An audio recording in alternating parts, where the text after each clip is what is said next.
Hello guys, मेरा नाम है रजत सिंह और स्वागत है आपका मेरे यूट्यूब चैनल मैकक्रिएट पर।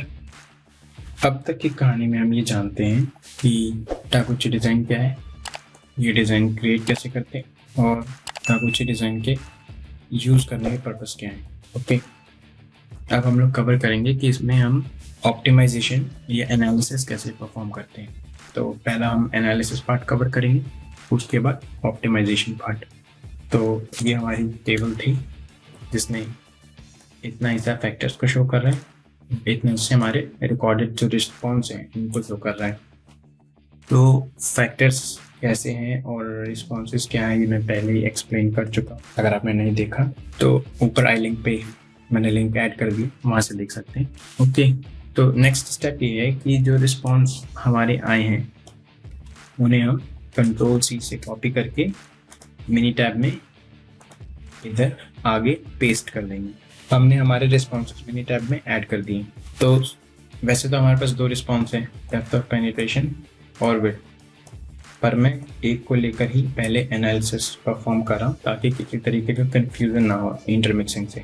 फिर उसके बाद हम सेकंड पे भी बहुत इजीली कर लेंगे एनालिसिस परफॉर्म। सबसे पहले डेप्थ ऑफ पेनिट्रेशन के लिए एनालिसिस परफॉर्म करनी है तो हम चलेंगे स्टैट्स पे। स्टैट्स के बाद DOE में टाकुची डिज़ाइन एंड देन यहाँ पे ऑप्शन जो पहले डेड था, पर डिज़ाइन क्रिएट करने के बाद हमारे पास ये ऑप्शन यहाँ पर आ जाता है, एनालाइज टाकुची डिज़ाइन। इसको क्लिक करेंगे। अब यहाँ पे हमारे जो दो रिस्पॉन्सेज थे ये उन्हें शो कर रहा है। अगर वो रिस्पॉन्स ना होकर कोई और डेटा भी होता जो हमने बाद में पेस्ट किया है तो वो उनको भी यहाँ पे शो करता है। इसमें जो कॉलम C1, C2, C3 और C4 है ये वो फैक्टर नॉइज़ फैक्टर और सिग्नल फैक्टर की तरह रिकॉर्ड हुए हैं। हमारे लिए कंट्रोल फैक्टर्स हैं, पर जनरली जो फैक्टर्स हम रिकॉर्ड हो जाते पहले एज फैक्टर वो यहाँ शो नहीं होगा। यहाँ पे जो रिस्पॉन्सेज होंगे जो बाद में हमने ऐड किया पेस्ट करके वही शो होगा। तो हमें एनालिसिस करनी है डेप्थ ऑफ पेनिट्रेशन की। डेप्थ ऑफ पेनिट्रेशन को डबल क्लिक करके सिलेक्ट कर लेंगे तो यहाँ शो हो जाएगा कि सिलेक्ट हो चुका है। अगर मान लीजिए आपको विड्थ को ऐड करना है और डेप्थ ऑफ पेनिट्रेशन को नहीं, तो आप इसको सिंपली बैक स्पेस से हटाकर विड्थ डबल क्लिक कर दोगे। पर हम डेप्थ ऑफ पेनिट्रेशन का एनालिसिस करने वाले हैं तो मैंने इसे सिलेक्ट कर लिया। उसके बाद यहाँ पे नेक्स्ट ऑप्शन हमारे पास आता है ग्राफ्स। तो आप ग्राफ को क्लिक करोगे तो यहाँ पर है कि ग्राफ में कौन कौन सी वैल्यूज के लिए ग्राफ प्लॉट करना है। तो हमें चाहिए होता है सिग्नल टू नॉइज रेशियो, तो इसको हम चेक रखेंगे। एंड देन हमें चाहिए होता है मीन, तो इसको भी हम चेक करते हैं। स्टैंडर्ड डेविएशन की वैसी ज़रूरत पड़ती नहीं है, ना इसको एनालिसिस में इतना यूज़ किया जाता है, तो इसे हम छोड़ देंगे ना। उसके बाद इनका इंटरेक्शन प्लॉट। अगर आपको किसी वैल्यूज़ के लिए, जैसे कि यहाँ पे जो हमारे कंट्रोल पैरामीटर थे electron gap, travel speed, current और वोल्टेज, इनके बीच में अगर आपको कोई रिलेशन चेक करना है कि इनके बीच में कोई रिलेशन एग्जिस्ट करता है या नहीं, तो उसके लिए आप इंटरेक्शन प्लॉट का यूज़ करते हैं। उसके लिए नंबर ऑफ ट्रायल्स भी बढ़ाने पड़ते हैं। हमारे केस में हम इसे यूज़ नहीं कर रहे, तो हमने कर दिया सिलेक्ट। ओके, फिर नेक्स्ट ऑप्शन है एनालिसिस। अब एनालिसिस में ये है कि रिस्पॉन्स टेबल हमें कौन कौन से रेशियोज के लिए या कौन कौन सी वैल्यूज़ के लिए चाहिए। तो हमने अब सिलेक्ट कर रखा है सिग्नल टू नॉइज रेशियो और मीन। उसके बाद फिट लीनियर मॉडल भी होता है और इसमें भी हम सिग्नल टू नॉइज रेशियो और मीन को चेक कर लेंगे। Don't worry about these terms, जैसे इनके ग्राफ प्लॉट होंगे उसका एक्सप्लेनेशन भी आपको मिल जाएगा और तब बेटर समझ में भी आएगा। Now hit okay and then go for next option, specifying model terms. So जो हम मॉडल क्रिएट करने वाले हैं उसमें हम कौन कौन से टर्म्स यूज़ करने वाले हैं। तो जो अवेलेबल टर्म्स हैं वो यहाँ पे शो होते हैं। सबसे पहले मैं सब कर देता हूँ। तो ये सिंगल एरो से आप एक एक फैक्टर को इधर मूव कर सकते हैं। डबल एरो से सबके सब एक साथ मूव हो जाएंगे। डबल एरो टुवर्ड्स लेफ्ट से सारे के सारे वापस चले जाएंगे। तो हमें ये चार फैक्टर तो लेने ही लेने हैं, जिसमें है electron gap, travel speed, current और वोल्टेज। अब इसके बाद ये आगे के जो फैक्टर्स हैं ये इंटरेक्शन है, यानी कि ए और बी का इंटरेक्शन, ए और बी का कंबाइंड इफेक्ट देखेंगे हमारे रिस्पॉन्सेस पर। तो अगर इंटरेक्शन प्लॉट में इनके बीच में कोई रिलेशन इस्टेब्लिश हो रहा है तब तो आप इसको यूज कर सकते हैं, वैसे इसे यूज करने की कोई जरूरत है नहीं। तो we will okay. Now next option है एनालिसिस ग्राफ्स या ग्राफ्स टू डिस्प्ले। तो इस ऑप्शन में आप जाओगे तो इसमें हम लोग रेसिड्यूअल को 3 कंडीशंस के लिए प्लॉट कर सकते हैं। पहला है रेगुलर, दूसरा है स्टैंडर्डाइज्ड और तीसरा है डिलीटेड। इसमें हम लोग रेगुलर रेसिड्यूअल्स को यूज़ करते हैं, मतलब कि जो हमारा नॉर्मल फिटेड कर्व बनेगा वहाँ से हमारी जो एक्चुअल वैल्यू है उसका डेविएशन। और स्टैंडर्डाइज्ड रेसिड्यूअल में क्या होता है कि जो हमारा डेविएशन आया है उसमें हम स्टैंडर्ड डेविएशन की वैल्यू से डिवाइड कर देते हैं, तो उसके अकॉर्डिंग ये प्लॉट्स तैयार होते हैं। और देन नेक्स्ट है डिलीटेड रेसिड्यूअल। तो डिलीटेड रेसिड्यूअल में क्या होता है, जो हमारी वैल्यूज़ में पोटेंशियल आउटलियर होता है। आउटलियर मतलब जो जिसकी वैल्यू नॉर्मल डिस्ट्रीब्यूशन में या जिस भी ग्राफ को हम प्लॉट कर रहे हैं उसमें वो प्लॉट से बाहर जा रही है, वैल्यू अलग जा रही है, तो उसको ऑमिट करके हम लोग जो डेविएशन होते हैं उसको स्टैंडर्ड डेविएशन से डिवाइड करके तब जो एनालिसिस या ग्राफ प्लॉट करते हैं उसको डिलीटेड रेसिड्यूअल में लेते हैं। ओके, तो अब हम कितने तरीके के रेसिड्यूअल प्लॉट्स यूज कर सकते हैं या प्लॉट कर सकते हैं। उसमें एक है हिस्टोग्राम। हिस्टोग्राम बेसिकली हम लोग तब यूज़ करते हैं जब हमारे नंबर ऑफ एक्सपेरिमेंट्स 20 से ज़्यादा हो, 20+ हो, तब हम लोग इफेक्टिवली मतलब देख सकते हैं इसके इफेक्ट को। फिर उसके बाद है सेकंड नॉर्मल प्लॉट। तो नॉर्मल प्लॉट हम लोग नॉर्मल प्लॉट में जितने भी रेसिड्यूअल्स हैं हम उन्हें प्लॉट करके उनके बीच में जो पैटर्न बनता है वो देखते हैं। रेसिड्यूअल वर्सेस फिट्स में जो रेसिड्यूअल वैल्यूज़ आई हैं वो, और जो फिट्स मतलब ग्राफ से it will be clear. Okay, और फिर रेसिड्यूअल वर्सेस ऑर्डर, इसमें हम लोग इनको बेसिकली जो रेसिड्यूअल वर्सेस फिट्स है और जो रेसिड्यूअल वर्सेस ऑर्डर है, इसको अगर हमारा नॉर्मल प्लॉट में कुछ एबनॉर्मलिटी दिखती है तो उसको एनालाइज करने के लिए ये आगे के ग्राफ्स हम लोग यूज़ करते हैं।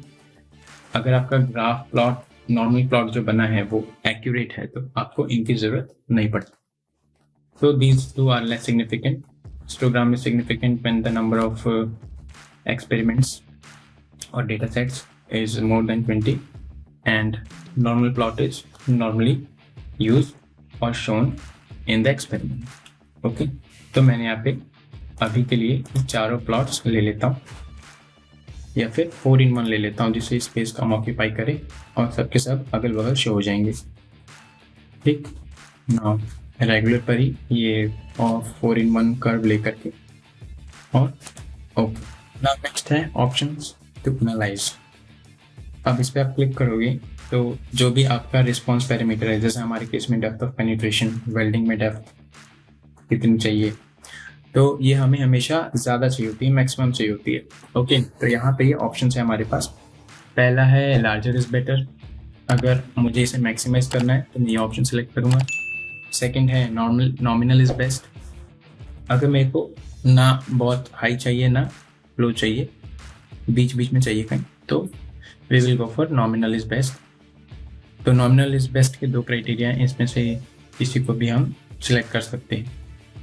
And then fourth one is smaller is better, तो इसको हम मिनिमाइजेशन में यूज़ करें। तो मैंने अपना क्राइटेरिया सिलेक्ट कर लिया and then I click okay. इसके बाद यहाँ पर है स्टोरेज। तो स्टोरेज में ये वो वैल्यूज़ हैं जिनको आप एज ए रिज़ल्ट वर्कशीट में यहाँ पर आगे स्टोर कर सकते हैं। ओके, अगर जैसे मेरे को मान लो कि मेरी एनालिसिस में सिग्नल टू नॉइस रेशियो की वैल्यूज़ की ज़रूरत पड़ रही है, इन सभी रिस्पॉन्सेज के करस्पॉन्डिंग जो सिग्नल टू नॉइस रेशियो है वो मुझे चाहिए, तो मैं यहाँ पे इसको चेक कर दूँगा और जब एनालिसिस हम परफॉर्म करेंगे तो इनकी करस्पॉन्डिंग वैल्यूज़ यहाँ पर स्टोर हो जाएंगी। ओके, तो दिखाने के लिए मैं इसको सेलेक्ट कर लेता हूँ। Okay, and then you will hit okay. Analysis perform होते ही यहाँ पर एक ऑप्शन ऐड हो जाएगा। तो ऑप्शन वापस आ गया है, Taguchi analysis, depth of penetration versus electrode gap, travel speed, current and voltage. Okay, अब इसमें हमारे पास ये प्लॉट्स आ गए। पहला प्लॉट है एस एन रेशियो से रिलेटेड, एस एन रेशियो जिसको हम मिनिमाइजेशन मैक्सिमाइजेशन के लिए सेलेक्ट कर रहे थे अभी। And then S N ratio signal to noise ratio है, जिसमें ऊपर वाला हिस्सा न्यूमरेटर सिग्नल को दिखाता है हमारे डिजायरेबल फैक्टर को, और नॉइस नीचे वाला हिस्सा डिनोमिनेटर अनडिजायरेबल फैक्टर को दिखाता है। ओके, तो ये हो गई सबसे पहले,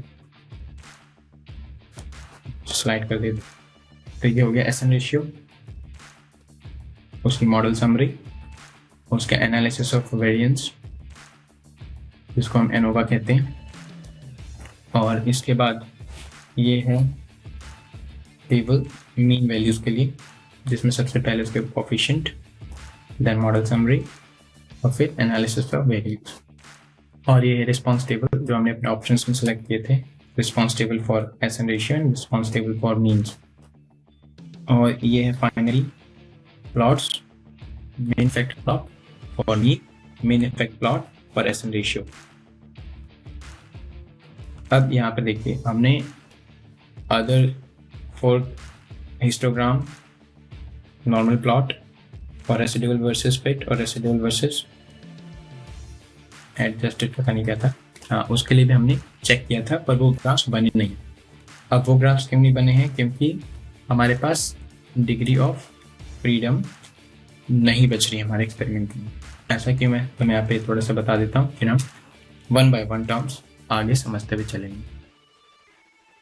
तो अगर आप यहाँ पे देखोगे तो यहाँ पे इलेक्ट्रोड गैप को 2 डिग्री ऑफ फ्रीडम असाइन कर दिया।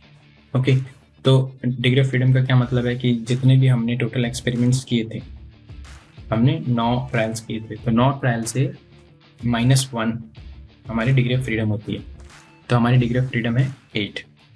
अब जनरली अगर आप कोई और एनालिसिस करते हो तो उसमें हर एक्सपेरिमेंट में रिलेशन इस्टेब्लिश करने के लिए हम सिंगल डिग्री ऑफ फ्रीडम को यूज़ करते हैं, इसलिए उसकी एक्यूरेसी भी कम होती है।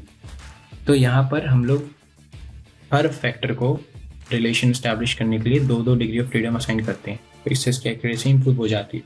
पर क्योंकि हमने 4 फैक्टर्स लिए थे, तो इलेक्ट्रोड गैप को 2 डिग्री ऑफ फ्रीडम असाइन हुए, ट्रैवल स्पीड को 2, करंट को 2, वोल्टेज को 2, तो इस तरीके से 4 degree of freedom total use हो गए।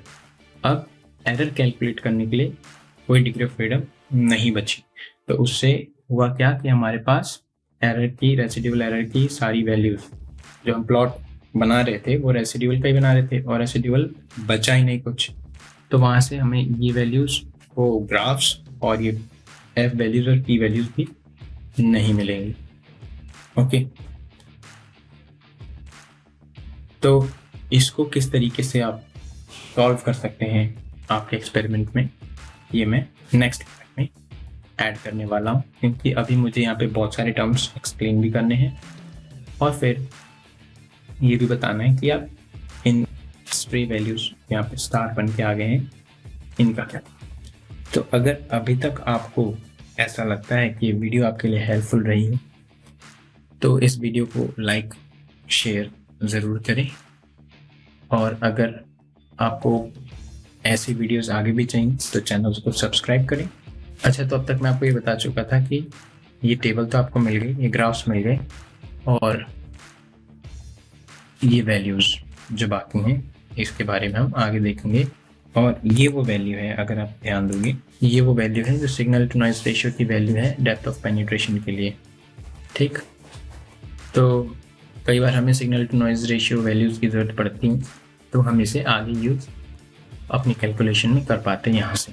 ओके, अगर आप इसको नहीं करोगे तो जहाँ पर मैक्सिमाइजेशन मिनिमाइजेशन का ऑप्शन था, और वहाँ से फॉर्मूले का यूज़ करके ये वैल्यूज़ निकालनी पड़ती है, जो कि अपने आप में बहुत कम्बरसम हो जाता है, टाइम कंज्यूमिंग होता है। ठीक, तो अब हम फटाफट एनालिसिस कर लेते हैं इस दूसरे रिस्पॉन्स की विड्थ की।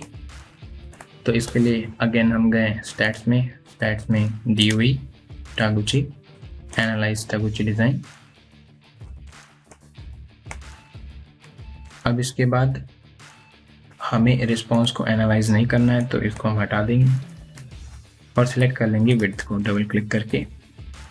फिर ग्राफ्स सेम ऑप्शंस रहेंगे जो हमने सेट किए थे। एनालिसिस में सेम ऑप्शन रहेंगे। टर्म्स में वही चारों टर्म्स हैं। ग्राफ्स में रेगुलर में 4-in-1 ओके, हालांकि ग्राफ्स प्लॉट हो नहीं रहे अभी। फिर ऑप्शंस में अब यहाँ पर आप देखोगे तो विड्थ, वेल्डिंग में विड्थ को हमें मिनिमाइज करना होता है, कम से कम रखना होता है, तो हम सिलेक्ट करेंगे smaller is better. Then okay, storage में वही एसएन रेशियो स्टोर कर रहे हैं विड्थ के लिए। और उसके बाद तो ये आपके एनालिसिस कंप्लीट हो गई। विड्थ ये हमारे रिजल्ट बन के आ गए। ठीक है, अभी ही वीडियो बहुत लंबी हो गई है, तो जो इनका एनालिसिस का एक्सप्लेनेशन पार्ट एक कि ताकि आप समझ पाओ कि इसमें कौन सी वैल्यू क्या है, तो मैं एक पार्ट और ऐड करूँगा ताकि आपको ये क्लियर हो जाए। अगर आपको इनका पता ही है तब तो कोई प्रॉब्लम नहीं है, you can skip the remaining part. पर अगर नहीं पता है तो आई रिकमेंड कि आप उसे ज़रूर देखें। All the best and bye.